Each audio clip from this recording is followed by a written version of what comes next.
Hello everyone. Important current affairs हम लोग देख लेते हैं।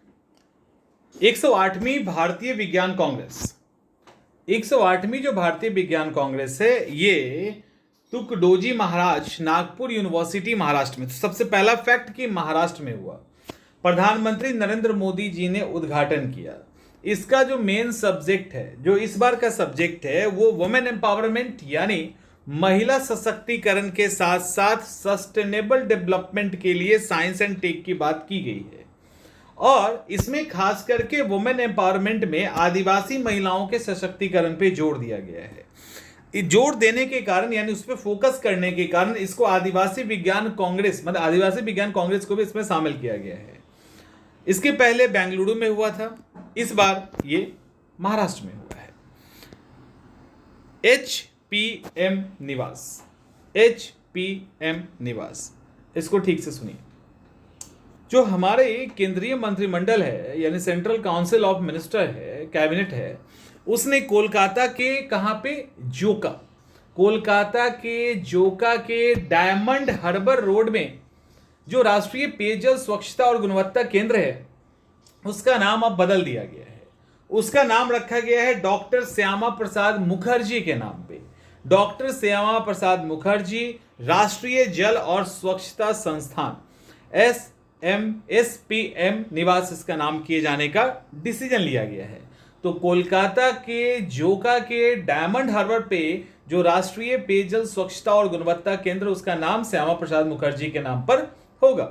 2022 में इसका उद्घाटन किया गया था दिसंबर में। 100 करोड़ से इस टोटल बनाया गया है 8.72 एकड़ लैंड पे। और इसका मकसद क्या है? इस संस्थान का मकसद है ट्रेनिंग देना, सार्वजनिक स्वास्थ्य इंजीनियर, पेयजल, स्वच्छता, इन सब के सेक्टर, इन सब क्षेत्र में जो क्षमताएं हैं उसका विकास करना। श्यामा प्रसाद मुखर्जी बंगाल में एक प्रोमिनेंट यानी उस समय के नेशनल लेवल पे नेशनल यूनिटी के एक अगुआ टाइप के थे। इंडस्ट्रियलाइजेशन उनको पसंद था, बहुत बड़े विद्वान थे, कलकत्ता यूनिवर्सिटी में सबसे कम उम्र के चांसलर भी बने थे। तो इनके नाम पे इसका नाम रख दिया गया है। E20 1 अप्रैल 2023। E20 का मतलब है एथेनॉल। एथेनॉल E20 का मतलब एथेनॉल 20%, यानी 1 अप्रैल 2023 से सीक्वेंस वाइज यानी एक एक स्टेज करके पेट्रोल में 20% एथेनॉल मिलाए जाने का टारगेट रखा गया है। और ये जो 20% एथेनॉल है वो 2025-26 तक पूरे देश के पेट्रोल में मिलाने का टारगेट रखा गया। ये 25-26 पहले 2030 था, तो 2030 तक का टारगेट था, उसको पहले खींचकर 2025-26 कर दिया गया है। और इस लक्ष्य को हासिल करने के लिए हमें अभी 10.2 से 11 अरब लीटर एथनॉल की जरूरत पड़ेगी। कुछ शहरों में तो इससे मिलना शुरू हो गया है, लेकिन और सब और जगह पे, छोटे बड़े जगहों पे अभी टाइम लगेगा थोड़ा सा, लेकिन पूरा हो जाएगा। भारत जो है 2040 तक, तो यहाँ पे 2040 तक जो एथनॉल का वैश्विक मांग है उसमें 25% हिस्सेदारी भारत चाह रहा है। 25% के आसपास भारत के पेट्रोल में जो एथनॉल मिलाने की बात थी 2013-14 से 1.53 से बढ़कर 2022 तक हम 10.17 तक पहुंचे हैं। और 2025-26 तक हमें 20% पहुंचना है। तो ये फैक्ट है। देश में अभी टोटल 14.5 अरब लीटर एथनॉल की जरूरत है। एथनॉल अब जरूरी नहीं कि ये सारे एथनॉल पेट्रोलियम के लिए यूज होता है। बहुत सारे एथनॉल का स्टार्च और केमिकल इंडस्ट्री के अंदर, मेडिसिन में भी यूज होता है। और एथनॉल में अभी लगभग हम लोग 7.6 अरब लीटर ईंख से यानी गन्ने से, शुगर केन से 7.2 लीटर अनाज या नॉन ग्रेन जो प्रोडक्ट है, धान का भूसा, ये सब उनसे हम निकालते हैं। भारत, फ्रांस और संयुक्त अरब अमीरात UAE, इन तीनों ने एग्रीमेंट किया है। किस चीज को लेकर? तो इन तीनों का एक एग्रीमेंट हुआ है। उस एग्रीमेंट, और ये सितंबर 2022 में न्यूयॉर्क के यूनाइटेड नेशन का जो महासभा है, उस बैठक में पहली बार एक दूसरे से सहयोग करने के लिए इन्होंने सोचा था। अब इन्होंने एग्रीमेंट फॉर्मली कर लिया है। इसके अंदर जो सब्जेक्ट है जिसपे इनको सहयोग करना है, एक तो जलवायु परिवर्तन, ठीक है, जलवायु परिवर्तन जो क्लाइमेट चेंज हो रहा है, बायोडाइवर्सिटी को बचाना, न्यूक्लियर एंड सोलर एनर्जी की बात, तो खास करके क्लाइमेट चेंज, बायोडाइवर्सिटी को प्रोटेक्ट करना, न्यूक्लियर एंड सोलर एनर्जी पे ये खास करके एक साथ आए हैं। इसके साथ ही तीनों देश रीम एसोसिएशन के साथ, हिंदुस्तान महासागर का रीम एसोसिएशन है ना, उसके साथ मिलकर स्वच्छ ऊर्जा, पर्यावरण और जैव विविधता पर एक परियोजना तैयार करने की संभावना को तलाशेंगे। और तीनों ही देश पेरिस समझौते के according economical, science and technique, technology, इन सब से रिलेटेड जो भी कोऑर्डिनेशन है वो करने की कोशिश करेंगे। G20 की अध्यक्षता 2023 में यूनाइटेड अरब अमीरात के द्वारा COP, यानी भारत ने 2023 में G20 की अध्यक्षता की है, UAE ने COP की अध्यक्षता की है, कॉप की अध्यक्षता। इस दौरान ये सारी चीजें की गई थी, खैर इतना जाने की जरूरत नहीं है। दिल्ली मुंबई एक्सप्रेसवे कितने में? राजस्थान के दौसा में 12,150 करोड़ रुपए से अधिक की लागत से दिल्ली मुंबई एक्सप्रेस वे का 246 यानी 246 किलोमीटर लंबा दिल्ली दौसा लालसोट खंड का उद्घाटन कर दिया गया है, ठीक है। अगर टोटल बात करें तो Delhi Mumbai express way 1386 kilometre की होगी। पार्ट बाय पार्ट इसको बनाया जाएगा। 2019 में इसका फाउंडेशन स्टोन रखा गया था। ये 6 स्टेट से, जिसमें दिल्ली है, स्टेट और यूटी मिला लो तो दिल्ली है, हरियाणा है, राजस्थान, मध्य प्रदेश, गुजरात और महाराष्ट्र से होकर गुजरेगा। Delhi Mumbai express way 1386 kilometre तो टोटल इसकी लेंथ है। इसके बाद HD 3385 ICAR यानी भारतीय कृषि अनुसंधान परिषद। ICAR का मतलब है भारतीय कृषि अनुसंधान परिषद। ये HD 3385 जो है ये गेहूं की एक नई किस्म है जिसको डेवलप किया गया है और नई किस्म में जो मौसम में बदलाव हो रहा है, गर्मी बढ़ रही है, उसकी चुनौती का सामना करने के लिए हो क्या रहा है पता है? हो क्या रहा है कि अब क्लाइमेट चेंज हो रहा है, गर्मी पहले आ रहा है, ठंड भी पहले आ रही है और पहले समाप्त हो रही है। तो जब सीजन बदल रहा है तो मौसम भी बदलेगा, और जब मौसम बदलेगा उसके अकॉर्डिंग हमारा जो ट्रेडिशनल खेती है वो हम उसी टाइम में कर रहे हैं। दिक्कत क्या हो जा रही है कि गेहूं की बुआई जल्दी करनी पड़ेगी अब, क्योंकि मार्च आते आते फसल तैयार करना जरूरी है और फसल हमारा कट क्या रहा है, अभी अप्रैल में कट रहा है। तो होता क्या है, मार्च में जब एकदम से गेहूं को तैयार हो जाना चाहिए और कट जाना चाहिए, उसके लिए पहले लगाना होगा उसको, लेकिन वो होता नहीं है। क्योंकि इस दौरान क्या होता है, यहां पर देखिए, इस दौरान क्या होता है, मार्च के दौरान प्रोटीन और स्टार्च, क्योंकि गेहूं लेट से होने के कारण मार्च में प्रोटीन और स्टार्च का ये भंडारण करता है, उस समय तक गर्मी पीक पर पहुंच जाता है, जिसके कारण इसकी क्वालिटी और स्टार्च ये सब पूरी तरह से तैयार नहीं हो पाता। तो उत्पादन पे भी असर पड़ता है, सरकारी खरीद पर भी असर पड़ता है। इसीलिए यदि उसको हम पहले तैयार कर ले तो मार्च तक वो कट जाएगा, तैयार होकर सूख के कट जाएगा, अप्रैल तक का इंतजार नहीं करेगा, फैब में ही स्टार्च और प्रोटीन ये सब जमा होने लगेगा। तो इसी के कारण ये जो वेराइटी है ना HD 3385 इसको तैयार किया गया है, क्योंकि अब समय से कम 1 महीना पहले बुआई किया जा सके और कटाई भी किया जा सके। क्लियर, समझ में आ गया? इसके पहले गेहूं की विकसित जो है ना ये 3 है, HD CSW18, HD 3410, अब HD 3385 भी आ चुका है। बंबई स्टॉक एक्सचेंज में सूचीबद्ध लिस्टेड हो गया है NSL जो है NMDC स्टील लिमिटेड है। देखिए, बॉम्बे स्टॉक एक्सचेंज में ये पब्लिक एंटरप्राइजेज है, इसको लिस्टेड कर दिया गया है। ये है कहाँ? तो छत्तीसगढ़ के नगरनार में 3 MTPA वाला ये इंटीग्रेटेड इस्पात संयंत्र है, और ये जो इस्पात मंत्रालय उसके एडमिनिस्ट्रेटिव कंट्रोल के अंदर है। सरकार का इसके अंदर पूरा स्वामित्व है 2930 करोड़ रुपए का, यानी टोटल 60.79% सरकारी हिस्सेदारी है, मतलब सरकारी हो गया। इसके CMD श्री सुमित देव हैं, और BSI भारत का सबसे पुराना स्टॉक एक्सचेंज है। बॉम्बे स्टॉक एक्सचेंज सबसे पुराना है ना, 1875 में बन गया था। तो यहां पर इसको लिस्टेड कर दिया गया है। कहां है याद रखिएगा, छत्तीसगढ़ के नागरनार में। और ये क्या है, तो ये एक स्टील कंपनी है, इस्पात संयंत्र है। इसके बाद FATF देखिए, इसको कहा, इसका फुल फॉर्म क्या है, financial action task force. Financial action task force, सबसे पहले इसका काम क्या है ये देख लो। अच्छा, इसका हेडक्वार्टर पेरिस में है।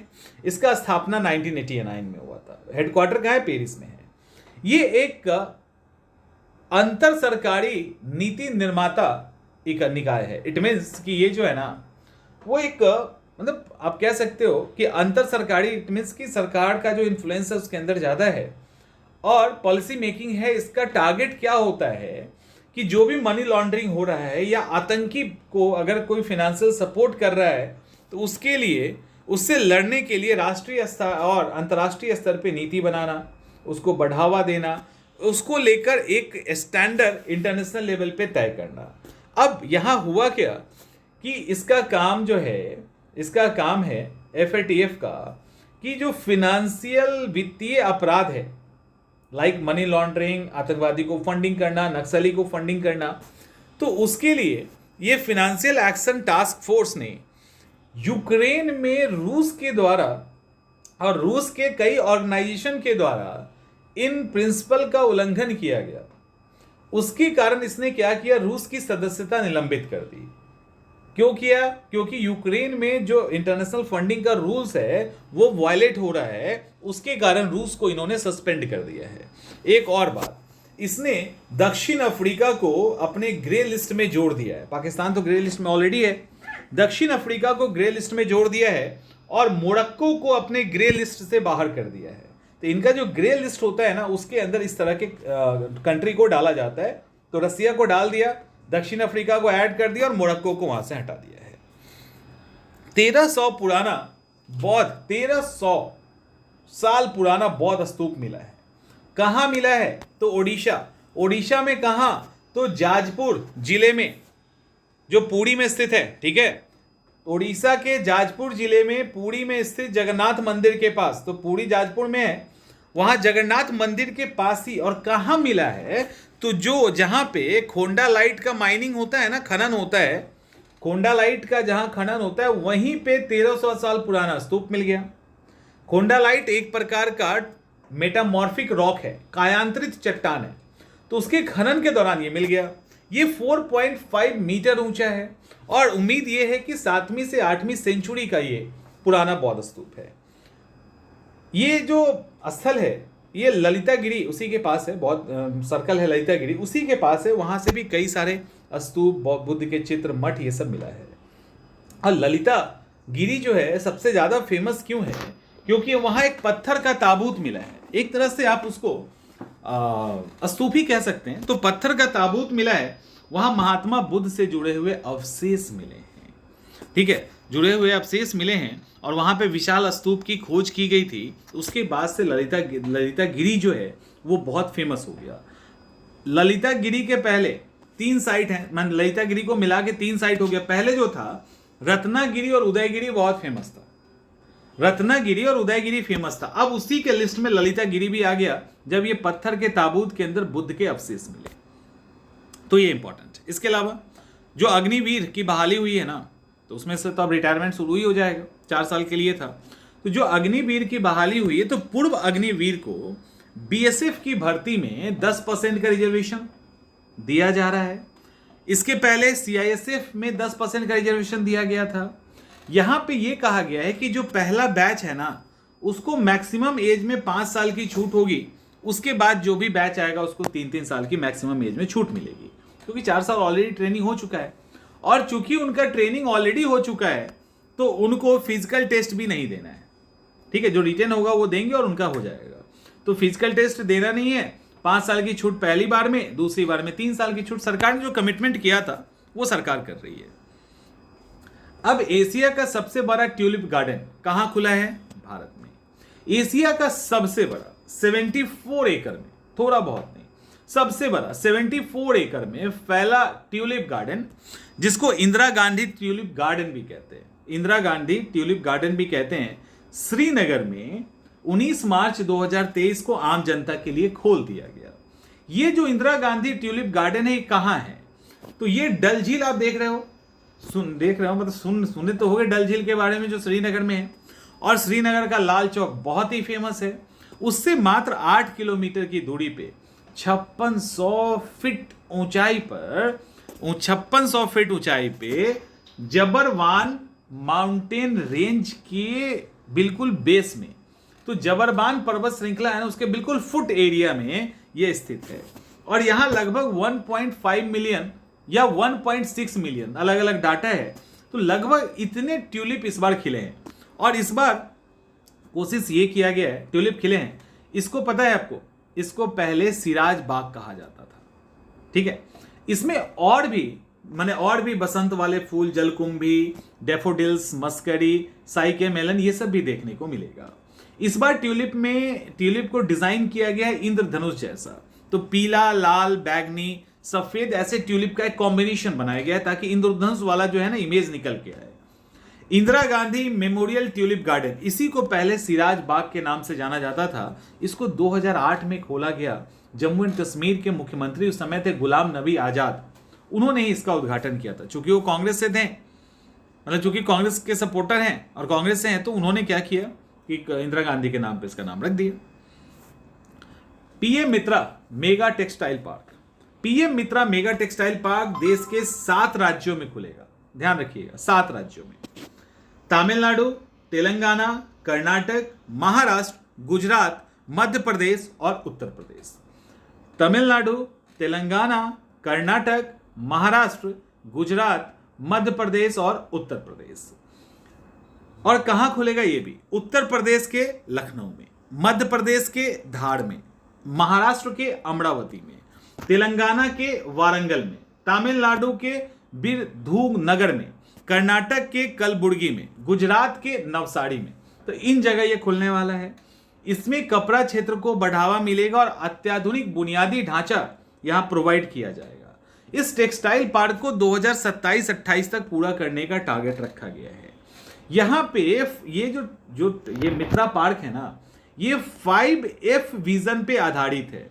5F का मतलब फार्मा से फाइबर तक, फैक्ट्री से फैशन तक, ठीक है, और फैशन से विदेश तक। ये विदेश मतलब foreign. 1F, 2F, 3F, 4F और 5F, ठीक है, यानी pharma F, fibre F, factory F, fashion F और फॉरेन F। तो ये टोटल 5F जो है उस विजन पे आधारित है। टेक्सटाइल बनाने में ये उम्मीद किया गया 3 लाख डायरेक्ट और लगभग 3 लाख डायरेक्ट या इनडायरेक्ट नौकरी मिलेगी और 70,000 करोड़ के आसपास इन्वेस्टमेंट आ सकता है। लखनऊ में तो 1000 हेक्टेयर में बनेगा और कुछ लैंड उसके लिए तय भी कर लिया गया है।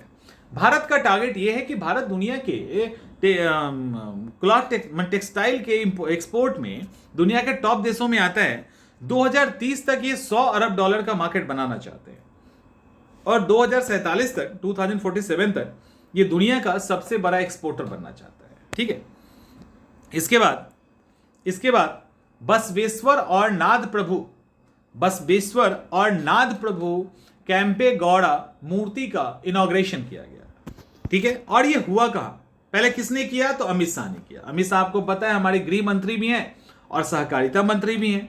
कहां हुआ? तो कर्नाटक में। कर्नाटक में कहां? तो बेंगलुरु में। और बेंगलुरु के राज्य विधानसभा के परिसर, उनका जो भी स्टेट लेजिस्लेटिव असेंबली है ना, उसके एरिया में किया गया। वहां के फेमस 2 पर्सन हैं, भगवान बसवेश्वर जी और नाद प्रभु कैंपागौड़ा जी। इसके साथ ही कर्नाटक के बीदर में गोरता मैदान में गोरता शहीद स्मारक और 103 फीट ऊंचा तिरंगा फहराया गया। सरदार वल्लभ भाई पटेल के स्मारक का भी उद्घाटन किया गया। तो ये सारी चीजें हुई। थोड़ा सा बसवेश्वर जी के बारे में जाने तो वो एक फिलोसोफर थे, समाज सुधारक थे और लिंगायत समुदाय के, लिंगायत जो धर्म है उसके संस्थापक बसवेश्वर जी ही माने जाते हैं। उन्होंने जस्टिस की बात की, उन्होंने इक्वलिटी की बात की, जाति आधारित रीति रिवाज को नहीं मानते थे, व्यक्तिगत भक्ति को महत्व देते थे। कैंपे गौड़ा जी की अगर हम बात करें तो ये आधुनिक बेंगलोर के संस्थापक हैं। कर्नाटक में हीरो के रूप में जाने जाते हैं। बेंगलोर और उसके पास कई मंदिर, टैंक और इंफ्रास्ट्रक्चर बनाने के लिए इनको जाना जाता है नाद प्रभु केम्पा गौड़ा जी को। विश्व एथलेटिक्स संघ, विश्व एथलेटिक्स संघ की बात करें तो ट्रांसजेंडर एथलेट, यहां पे फंसा मामला क्या, ट्रांसजेंडर के मामले में मामला फंस गया। यहां पे हुआ क्या, एथलेटिक्स की शासी निकाय है जो गवर्निंग बॉडी है, तो वो उसने विश्व एथलेटिक्स में यदि कोई ट्रांसजेंडर एथलीट, सुनिए, ट्रांसजेंडर एथलीट यदि यंग अवस्था में, मतलब पुरुष यौवन कहने का मतलब कि मेल वाला यंग अवस्था अगर उसने जिया है तो उसको 31 मार्च 2023 के बाद महिला विश्व रैंकिंग में जो भी इंटरनेशनल लेवल पे कोई भी प्रतियोगिता होगा उसमें भाग लेने की अनुमति नहीं होगी। मतलब क्योंकि वो अपने आप को महिला कहती हैं और लाइफ उन्होंने पुरुष वाला जिया है, तो बॉडी उनका एक अलग महिला के टक्कर का बॉडी नहीं होता, बॉडी उनका मेल और फीमेल के बीच का होता है, ठीक है, बीच का होता है। तो ये इसीलिए उनको परमिशन नहीं दिया जाए, क्योंकि इससे क्या हो रहा है कि जो कंपटीशन है ना उसमें महिलाएं पिछड़ जा रही हैं, कि एक्चुअली उनके अंदर ताकत मेल वाला है, फीलिंग और बॉडी ऑर्गन्स महिला का आ जाता है, तो वो जो ताकत है उसके कारण जो महिला कैटेगरी के अंदर प्योर महिला हैं उनको दिक्कत हो जाता है। तो इसको लेकर ये नियम लाया गया है। और इसमें क्या है कि जो परिषद हैं, सेक्स डेवलपमेंट में अंतर के कारण एथलेटिक्स में प्लाज्मा टेस्टोस्टेरोन की जो मात्रा है मैक्सिमम, उसको घटा के स्ट्रिक्टली नियम लाने के लिए घटाया गया कि उसको 5 से घटा के 2.5 नैनो मोल प्रति लीटर कर दिया गया है।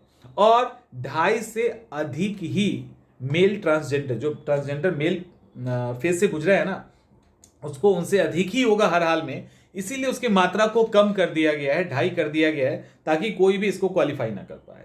जैसे कास्टर सेमेन्या, क्रिस्टिल बोमा और फ्रांसिस नियोनसावा, ये सब ने बहुत सारी जीत दर्ज की है महिला कैटेगरी में जाके, तो इस तरह से इसको रोकने की बात की गई है। Bengaluru Mysore express way NH275, देखिए Bengaluru Mysore express way NH275, ध्यान रखिएगा, इसका उद्घाटन कर दिया गया। 119 किलोमीटर लंबाई वाला ये टोटल है और अब मात्र 75 मिनट में इस दूरी को बेंगलुरु से मैसूर के बीच में कवर किया जा सकता है। 8,480 करोड़ में ये बना है। मोदी जी ने इसका उद्घाटन किया। मैत्री पाइपलाइन सबसे पहले भारत और बांग्लादेश के बीच में है। जो मैत्री पाइपलाइन है उसका भारतीय प्रधानमंत्री नरेंद्र मोदी और बांग्लादेश के प्रधानमंत्री शेख हसीना ने मिलकर 18 मार्च 2023 को वीडियो कॉन्फ्रेंस के माध्यम से इस पाइपलाइन को हरी झंडी दिखा दी। ये पाइपलाइन 130 किलोमीटर लंबा है, 377 करोड़ में ये बना है और इस पाइपलाइन के आधारशिला जो फाउंडेशन स्टोन है वो भी इन दोनों ने 2018 में रखा था। अब ये रेडी हो चुका है। इस पाइपलाइन से सालाना यानी साल में 10 lakh metric ton refined diesel जाएगा। ध्यान रखिएगा, ये रिफाइंड डीजल के लिए डेडिकेटेड मैत्री पाइपलाइन है। ये असम के नुमालीगढ़ से बांग्लादेश के पर्वतीपुर डिपो तक जाएगा। 130 किलोमीटर लंबा है, पश्चिम बंगाल के सिलीगुड़ी से बांग्लादेश के दिनाजपुर जिले के पर्वतीपुर में जाएगा। यहां पे इसको कंफ्यूज नहीं होना इस फैक्ट से, अभी देख लीजिए। और कमाल की बात यह है कि भारत में मात्र 6 ही किलोमीटर है। ये टोटल 130 किलोमीटर लंबा है ना, लेकिन भारत में 6 किलोमीटर, बाकी 124 किलोमीटर बांग्लादेश में है।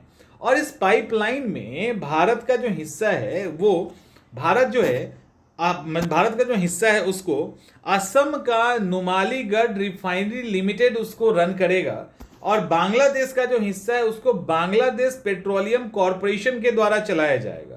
पहले क्या था, इसी दूरी को 500, यही तेल पहुंचाने के लिए 510 किलोमीटर की दूरी तय करनी होती थी और रेल से डीजल भेजा जाता था जो बहुत महंगा पड़ता था, समय लगता था। अब आराम से यहां से इसको भेजा जा सकता है। बाईपास सुरंग T5 कहां, J&K जम्मू एंड कश्मीर, रामबन जिला, पथियाल रामबन बनिहाल के बीच पंथियाल रामबन बनिहाल के बीच किस एनएच पर, तो NH 44 पर कितने लेन का है, 4 लेन का है, लंबाई कितनी है, 800 मीटर है। इसको जिसको T5 कहा गया है 16 मार्च 2023 को आम लोगों के लिए खोल दिया गया है। फैब 2020 से स्टार्ट हुआ था काम, 100 करोड़ में 4 साल में ये बना है। ठीक है, तो रामबान जिले जम्मू एंड कश्मीर और NH 44 पे बनाया गया है, 800 मीटर का, इतना याद रखिएगा। भारत पनडुब्बी परमाणु पनडुब्बी साझेदारी ऑकस योजना, सबसे पहले ये जो ऑकस योजना है उसमें 3 देश हैं, पहला ऑस्ट्रेलिया, दूसरा यूनाइटेड किंगडम और तीसरा यूनाइटेड स्टेट। ए से ऑस्ट्रेलिया, यूके से यूके और यूएस से यूएस। ठीक है, ऑस्ट्रेलिया, यूनाइटेड किंगडम और यूनाइटेड स्टेट ने मिलकर इसका मतलब ऑकस की घोषणा की है। इसमें राष्ट्रपति जो बाइडेन अमेरिका के, ऑस्ट्रेलिया राष्ट्रपति एंथनी अल्बनीस और यूनाइटेड किंगडम के प्रधानमंत्री ऋषि सुनक हैं। ऑस्ट्रेलिया अपने बेड़े को मजबूत बनाना चाहता है, चाइना से उसको टक्कर लेना है। सॉरी, इसके लिए अमेरिकी परमाणु शक्ति से चलने वाला हमलावर पनडुब्बी की ये खरीद करने वाला है। ठीक है, उसकी ये खरीद करने वाला है। इसके अलावा ऑस्ट्रेलिया 2030 तक 3 अमेरिकी वर्जीनिया क्लास की परमाणु इंजन फ्यूल से चलने वाला पनडुब्बी खरीदेगा। और इतना ही नहीं, 2027 तक अमेरिका ने क्या कहा है कि वो अपनी 2 पनडुब्बी को ऑस्ट्रेलिया के कोस्ट पे तैनात करेगा। सारा ड्रामा ये सारा ड्रामा जो है हिंद प्रशांत क्षेत्र में जो चीन अपने एरिया को अधिकार करना चाहता है, या हिंद प्रशांत क्षेत्र में जो अपना दबदबा बनाना चाहता है, उसके मुकाबले के लिए 2021 में ही ऑकस की घोषणा की गई थी। तो आपको देश याद रखना है, ऑस्ट्रेलिया, अमेरिका और UK. Nano di ammonia phosphate उर्वरक, केंद्रीय रसायन और उर्वरक मंत्री कौन है? मनसुख मांडविया है ना। तो मनसुख मांडविया ने नैनो डीपीए को, जैसे पहले नैनो यूरिया को मंजूरी दिया गया था, उसी तरह से नैनो डीएपी को भी मंजूरी दे दिया गया है।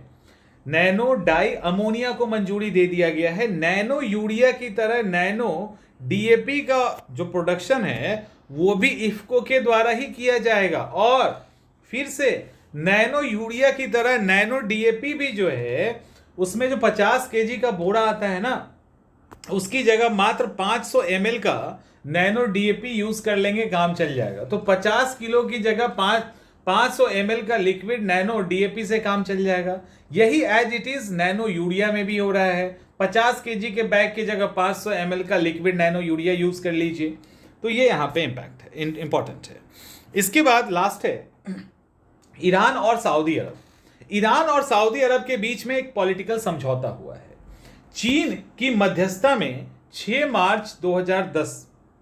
मार्च से 10 मार्च 2023 तक बीजिंग में हुई औपचारिक नेशनल पीपल्स कांग्रेस में ईरान और सऊदी अरब ने 7 वर्ष के बाद अपने तनाव को कम कर लिया। और किसकी मध्यस्थता में? चीन की। एक बहुत बड़ी बात है, ईरान और सऊदी अरब ने बीजिंग में जब चल रहा था, मतलब जब नेशनल पीपल्स कांग्रेस हो रहा था, तो उसमें अपने तनाव को कम करते हुए फिर से डिप्लोमेटिक रिलेशन और रिलेशन को ठीक करने की बात की गई। और जो दूतावास है वो भी आप एक दूसरे के देश में खोला जाएगा। और ये चीन की बहुत बड़ी कूटनीतिक बात है, एक बहुत बड़ा एज मिलेगा चीन को इससे। तो ये इंपॉर्टेंट करंट अफेयर्स हो गया। इसी तरह से करंट अफेयर्स आपको पूरा कवर करवा दिया जाएगा।